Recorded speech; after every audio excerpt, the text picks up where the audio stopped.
여러분, 안녕하십니까? 이번 2026 북중미 월드컵 아시아 예선에서 또 한 번 뜨거운 논란이 불거졌습니다. 중국 대표팀이 호주와의 경기에서 0대2로 완패하면서 사실상 월드컵 본선 진출이 어려워졌는데요.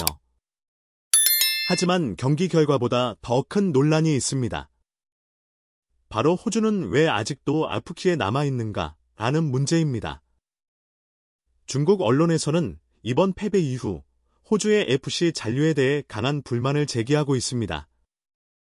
만약 호주가 오세아니아로 돌아갔다면 중국이 월드컵 본선에 갈 가능성이 더 높아졌을 것이라는 주장이죠. 하지만 정말 호주가 아시아 축구의 균형을 깨뜨리는 걸까요? 아니면 중국이 스스로의 한계를 인정하기 어려운 걸까요? 분명한 것은 호주는 2006년 FC에 합류한 이후 꾸준한 성과를 내고 있으며 이는 단순히 운이 좋았기 때문이 아닙니다. 탄탄한 유소년 시스템, 조직적인 경기 운영, 그리고 강한 멘탈이 있었기에 가능했던 일입니다. 반면 중국은 오랜 기간 월드컵 본선 진출에 실패해왔고 이번에도 조 최하위권에서 벗어나지 못하고 있습니다. 이제 중요한 건 남 탓을 하기보다는 현실을 직시하는 것입니다. 아프리카에서의 경쟁이 치열하다고 불평하는 대신 실력을 키워 그 경쟁을 이겨내야 합니다. 우리 대한민국 대표팀도 항상 강한 상대와 싸우며 성장해왔습니다.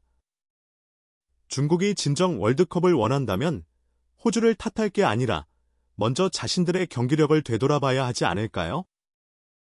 자, 경기 초반부터 분위기는 호주의 흐름으로 흘러갔습니다. 중국은 중원에서부터 강한 압박에 시달리며 쉽게 공격 전개를 하지 못했고 측면에서도 활로를 찾지 못했습니다. 결국 호주의 탄탄한 수비와 빠른 역습에 고전하며 두 골을 허용하고 말았죠. 특히 호주는 강한 피지컬과 조직적인 수비력을 바탕으로 중국의 공격을 완벽히 차단했습니다. 중국은 몇 차례 기회를 만들긴 했지만 결정력 부족과 패스 미스가 이어지면서 좀처럼 골문을 열지 못했습니다. 전반적으로 경기 운영에서 부족한 모습을 보였고 결국 0대2로 패배하며 월드컵 본선 진출의 꿈이 희미해졌습니다.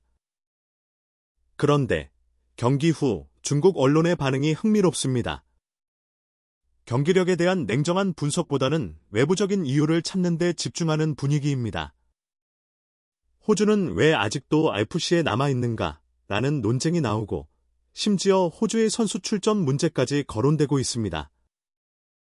과연 이런 논란이 중국 축구의 발전에 도움이 될까요?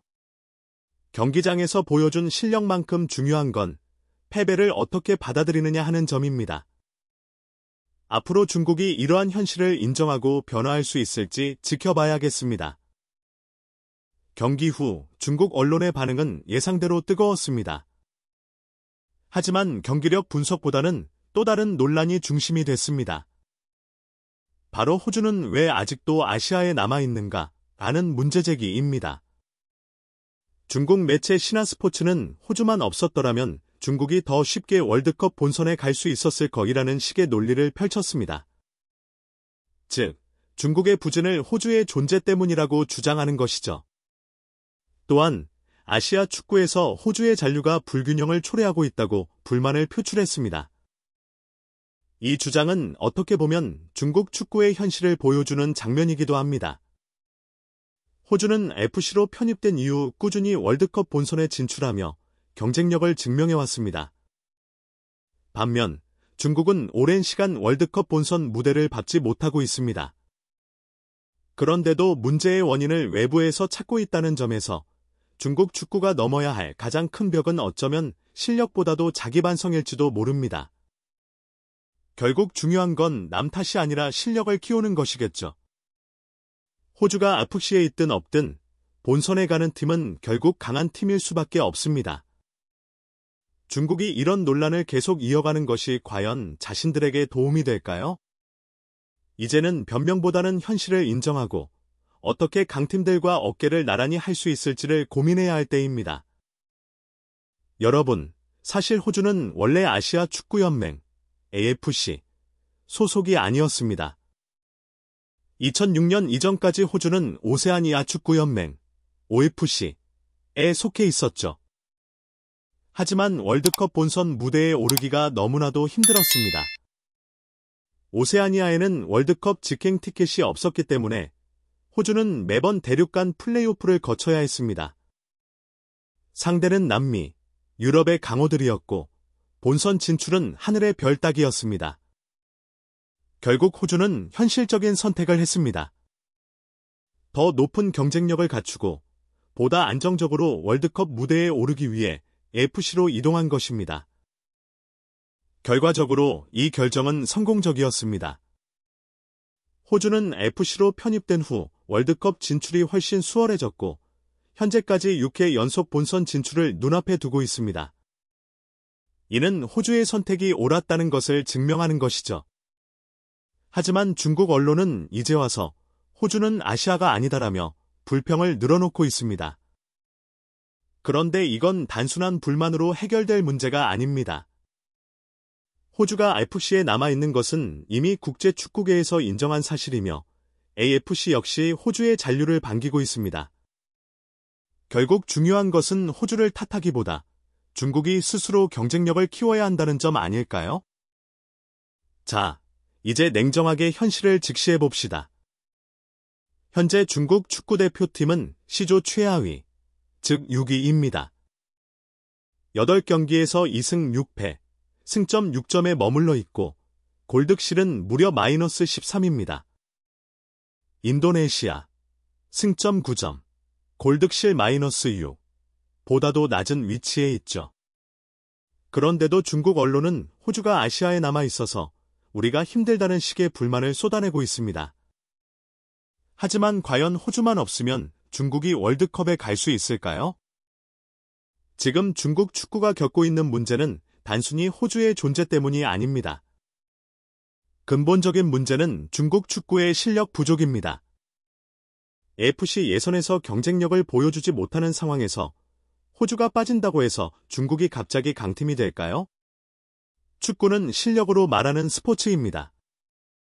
한국과 일본은 같은 FC에서 뛰면서도 꾸준히 월드컵 본선에 진출하고 있습니다.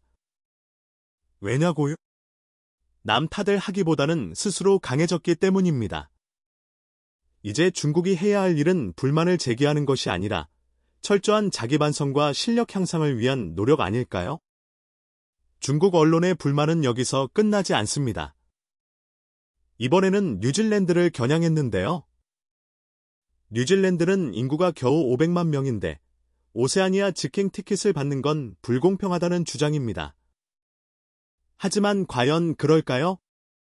우선 오세아니아도 월드컵 티켓을 쉽게 따는 것이 아닙니다.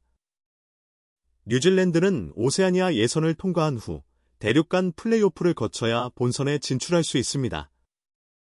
그리고 피파가 월드컵 참가국을 48개로 확대하면서 각 대륙에 배정된 티켓 수를 조정한 것입니다. 특정 국가를 위한 특혜가 아니라 월드컵의 글로벌화를 위한 조치라는 점을 이해해야 합니다. 또한 인구 수만으로 티켓 배정을 논하는 것은 무의미합니다. 축구는 인구가 아니라 실력으로 결정됩니다. 크로아티아, 약 400만 명은 월드컵 준우승을 차지했고 아이슬란드, 약 30만 명도 월드컵 본선에 오른 경험이 있습니다. 반면 14억 명이 넘는 인구를 가진 중국은 단 한 번, 2002년 월드컵 본선에 진출했을 뿐이죠.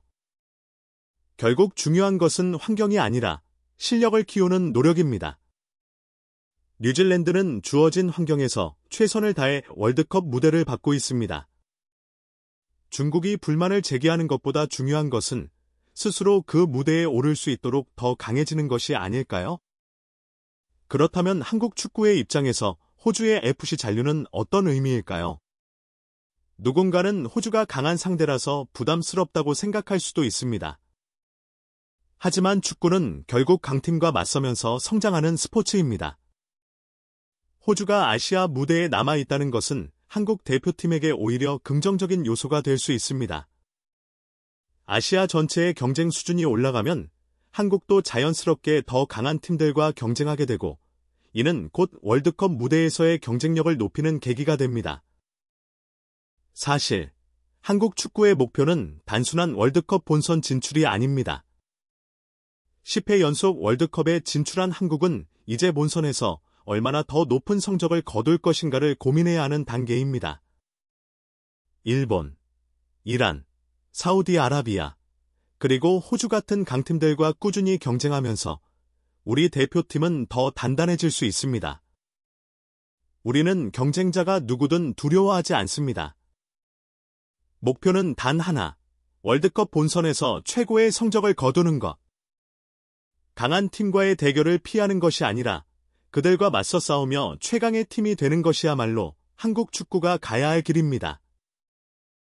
결국 중요한 것은 남을 탓하는 것이 아니라 스스로 경쟁력을 갖추는 것입니다. 한국 축구는 언제나 강한 상대와 부딪히며 성장해왔고 앞으로도 그럴 것입니다. 우리 선수들은 유럽 무대에서 그리고 대표팀에서 끊임없이 도전하고 있습니다.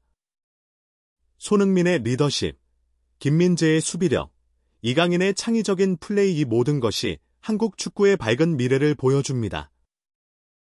우리는 더 강해질 것이고 더 높은 곳을 향해 나아갈 것입니다. 팬 여러분, 한국 축구를 향한 여러분의 응원과 믿음이 가장 큰 힘이 됩니다. 앞으로도 우리 대표팀이 세계 무대에서 더 큰 꿈을 이룰 수 있도록 함께 응원해주세요. 대한민국 축구의 끝없는 도전을 기대하며 대한민국 파이팅! 구독과 좋아요는 영상 제작에 큰 힘이 됩니다. 많은 관심 부탁드립니다.